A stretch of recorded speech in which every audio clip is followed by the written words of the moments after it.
বন্ধুরা, এই যে আমাদের বাড়ির পাশের জলাভূমিতে দেখুন কি সুন্দর এই ঝাঁঝিগুলো হয়ে আছে ছোট ছোট। তো এই ঝাঁঝিগুলো এখন আমি তুলবো এবং সেটা নিয়ে কি করব সেটা আমি আপনাদেরকে পরে জানাচ্ছি।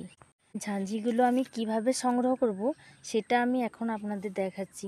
এই যে একটা ঝুড়ি নিয়ে নিয়েছি, তো এই ঝুড়ি দিয়ে আমি ঝাঁঝিগুলোকে তুলে নেব জল থেকে। বন্ধুরা, জলা থেকে এই তো আমি ঝাঁঝি সংগ্রহ করে নিয়ে এলাম। তো এখন আমি এটা কি করব সেটাই দেখাবো আপনাদের।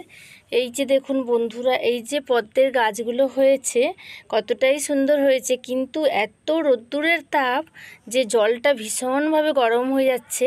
তো এই জলটা যাতে ঠান্ডা থাকে তাই এই ঝাঁঝিগুলোকে আমি সংগ্রহ করে নিয়ে এলাম।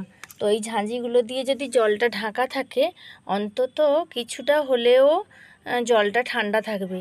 তাই আমি এই ঝাঁঝিগুলোকে জলাভূমি থেকে সংগ্রহ করে নিলাম।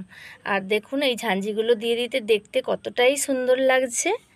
আর ঝাঁঝি তো এমনিতেই বন্ধুরা অল্প দিলেও কয়েকদিনের মধ্যেই মানে খুব তাড়াতাড়ি এরা অনেক সংখ্যায় বেড়ে যায়। তা বন্ধুরা, আমার এই ভিডিও কেমন লাগলো আপনাদের অবশ্যই কমেন্ট করে জানাবেন এবং সাবস্ক্রাইব এবং লাইক করে পাশে থাকবেন। আজ এই পর্যন্তই, পরের ভিডিও নিয়ে আমি আবার আসবো।